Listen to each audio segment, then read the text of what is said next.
શું super El Nino ખરેખર ભારતની ગરમીના બધા જ રેકોર્ડ તોડી શકે છે? પ્રશાંત મહાસાગરમાં બનતી ઘટના ભારતના ચોમાસાને કેવી રીતે અસર કરે છે? શું 2027 માનવ ઇતિહાસનું સૌથી ગરમ વર્ષ બની શકે છે? અલ્નીનો આવ્યા પછી ભારતમાં દુષ્કાળ પડવાની શક્યતા શા માટે વધી જાય છે? અને શું ગ્લોબલ વોર્મિંગના કારણે સુપર અલ્નીનો વધુ ખતરનાક બની રહ્યો છે? તો ચાલો આ મહત્વના વિષય પર આપણે ડિટેલથી જાણકારી મેળવીએ.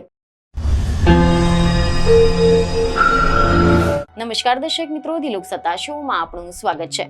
તો દર્શક મિત્રો, આજનો આ વિષય શરૂ થાય તેના પહેલા ફક્ત એક વિચાર કરો કે તમને એવું કહેવામાં આવે કે એક એવો ઉનાળો કે જ્યાં સૂર્ય માત્ર ઉગતો નથી પરંતુ જાણે કે ધરતી પર અગ્નિ વર્ષા વરસાવી રહ્યો હોય.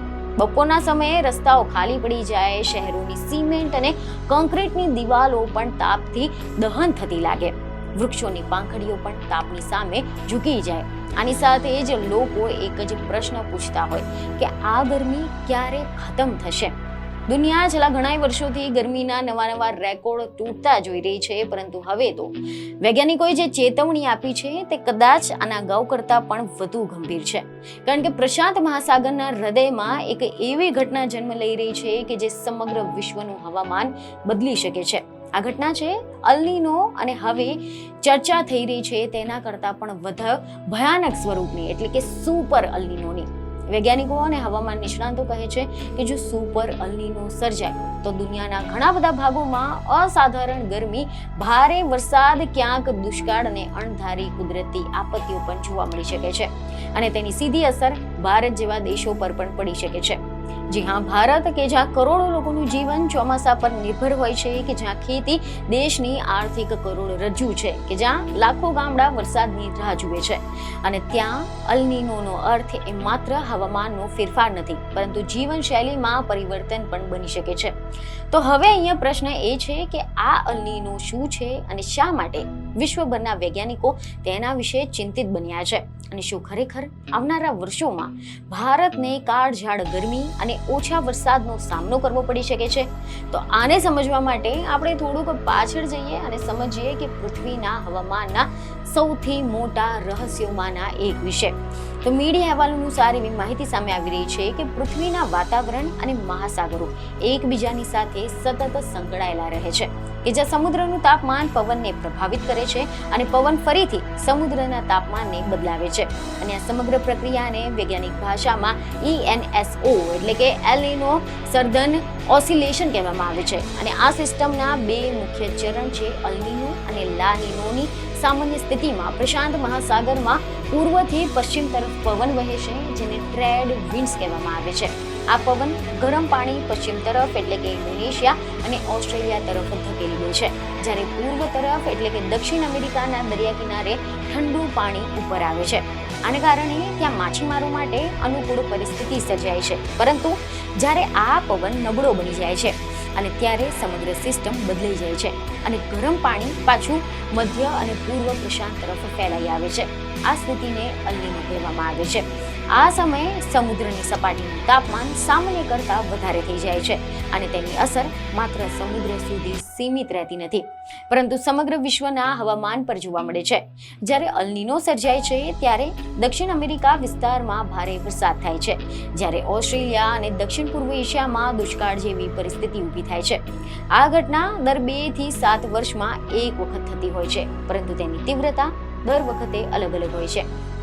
ક્યારેક તે હળવી હોય છે તો ક્યારેક અત્યંત શક્તિશાળી બની જાય છે, અને જ્યારે તેની તીવ્રતા ખૂબ જ વધી જાય છે ત્યારે તેને સુપર અલ્નીનો કહેવામાં આવે છે. અને મીડિયા રિપોર્ટ અનુસાર વૈજ્ઞાનિકો સામાન્ય રીતે અલ્નીનોની તીવ્રતા માપવા માટે વૈશ્વિક સ્તરે ક્રિટિકલ નીનો 3.4 વિસ્તારનું તાપમાન માપે છે. જો આ વિસ્તારમાં સમુદ્રનું તાપમાન સામાન્ય કરતાં 0.5 ડિગ્રી સેલ્સિયસ વધારે થાય તો તેને અલ્નીનોની શરૂઆત માનવામાં આવે છે. પરંતુ જ્યારે આ વધારો 2 ડિગ્રી સેલ્સિયસથી વધુ થઈ જાય ત્યારે તેને સુપર અલ્નીનો કહેવાય છે. અને ઇતિહાસમાં કેટલાક અત્યંત શક્તિશાળી અલ્નીનો નોંધાઈ ચૂક્યા છે. જેમ કે એક મીડિયા રિપોર્ટ અનુસાર 1997-98ના અલ્નીનો દરમિયાન દુનિયાના ઘણા બધા દેશોમાં ભારે પૂર, દુષ્કાળ આ બંને જોવા મળ્યા હતા. ઇન્ડોનેશિયા અને ઓસ્ટ્રેલિયામાં ભયંકર દુષ્કાળ પડ્યો હતો, જ્યારે પેરુ અને ઇક્વાડોરમાં ભારે વરસાદ નોંધાયો હતો, પૂર આવ્યું હતું. આ સમય દરમિયાન વૈશ્વિક તાપમાન પણ નોંધપાત્ર રીતે વધી ગયું હતું અને હવે એવા સમાચાર સામે આવી રહ્યા છે કે વૈજ્ઞાનિકો ફરી એકવાર એવી જ શક્યતા વ્યક્ત કરી રહ્યા છે કે આવનારા વર્ષોમાં સુપર અલ્નીનો સર્જાઈ શકે છે. European centre for medium range weather forecast એટલે કે ECMWF ના અનુમાન મુજબ 2026 દરમિયાન અલ્નીનોની સ્થિતિ વિકસિત થઈ શકે છે અને વર્ષના અંત સુધીમાં તે વધુ મજબૂત બની શકે છે. આ મોડેલ મુજબ હળવા અલ્નીનોની સંભાવના લગભગ 98% છે, જ્યારે મજબૂત અલ્નીનોની સંભાવના 80% છે અને સુપર અલ્નીનોની સંભાવના લગભગ 22% દર્શાવવામાં આવી છે. આંકડા બતાવે છે કે વૈશ્વિક હવામાન સિસ્ટમમાં મોટા ફેરફારોની શક્યતા છે અને હવે પ્રશ્ન એ છે કે આનું ભારત પર શું અસર પડી શકે છે. તો તમને જણાવી દઈએ કે ભારતનું હવામાન ખાસ કરીને ચોમાસું ઘણી બધી પરિસ્થિતિઓ પર આધાર રાખે છે, જેમાંથી એક મહત્વપૂર્ણ પરિબળ અલ્નીનો પણ છે. સામાન્ય રીતે જ્યારે અલ્નીનો સર્જાય છે ત્યારે ભારતના દક્ષિણ પશ્ચિમ ચોમાસામાં વરસાદ ઓછો રહેવાની શક્યતા વધી જાય છે, કારણ કે સમુદ્રના ગરમ પાણીનું વિતરણ બદલાઈ જાય છે અને આના કારણે પવનની દિશા અને શક્તિમાં ફેરફાર થાય છે.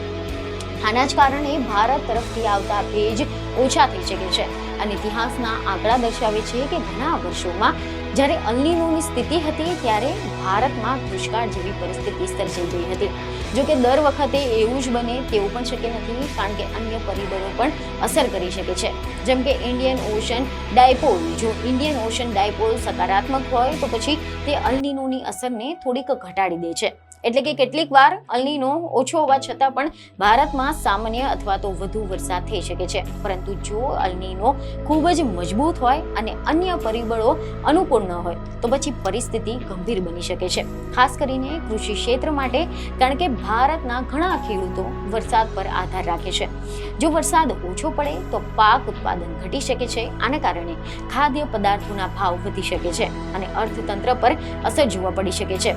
માત્ર કૃષિ જ નહીં પરંતુ પાણી પુરવઠો, વીજ ઉત્પાદન અને આરોગ્ય પર પણ તેની અસર જોવા મળે છે. ઉદાહરણ તરીકે જો ઉનાળો વધુ ગરમ બને તો વીજળીની માંગ પણ વધી જાય છે, કારણ કે લોકો વધુ એસી અને કુલરનો ઉપયોગ કરે છે અને સાથે સાથે પાણીની માંગ પણ વધે છે. તો બીજી તરફ વરસાદ ઓછો પડે તો ડેમ અને જળાશયોનું સ્તર પણ ઘટી શકે છે. આના કારણે પાણી અને વીજળી આ બંનેની સમસ્યા ઊભી થઈ શકે છે. આરોગ્ય ક્ષેત્રમાં પણ ગરમીની લહેરો એટલે કે હીટ વેવ્સ વધુ જોખમી બની શકે છે. જો કે છેલ્લા કેટલાક વર્ષોમાં ભારતમાં હીટ વેવના કેસોમાં વધારો જોવા મળ્યો છે અને જો વૈશ્વિક તાપમાન હજી પણ વધારે વધે છે તો આ સમસ્યા વધુ ગંભીર બની શકે છે. અને હવે એવા પણ અહેવાલો સામે આવી રહ્યા છે કે વૈજ્ઞાનિકોનું કહેવું છે કે વૈશ્વિક તાપમાનમાં વધારો અને અલ્નીનો બંને મળીને ગરમીના નવા રેકોર્ડ તોડી શકે છે. છેલ્લા કેટલાક વર્ષોમાં દુનિયાએ સૌથી ગરમ વર્ષોનો અનુભવ કર્યો છે.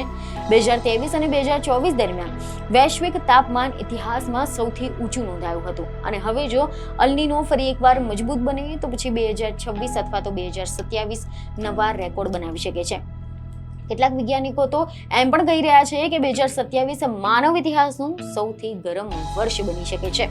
આ ચેતવણી માત્ર આંકડાઓ પર આધારિત નથી, પરંતુ વાસ્તવિક અવલોકનો પર આધારિત છે, કારણ કે વૈજ્ઞાનિકો ઉપગ્રહો, સમુદ્રના બોયા અને કમ્પ્યુટર મોડલ્સ દ્વારા સતત સમુદ્રના તાપમાન અને પવનની સ્થિતિનું નિરીક્ષણ કરે છે. હવામાન પરિવર્તન હવે માત્ર ભવિષ્યની સમસ્યા નથી, પરંતુ આજની હકીકત બની ગઈ છે.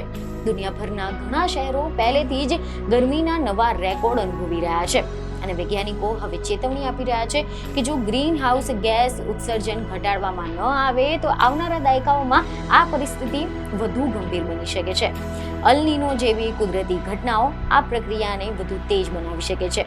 એટલે કે જ્યારે પણ કુદરતી ચક્ર અને માનવ સર્જિત ગરમી બંને એક સાથે આવી જાય છે ત્યારે પરિણામ વધુ ખતરનાક બની શકે છે.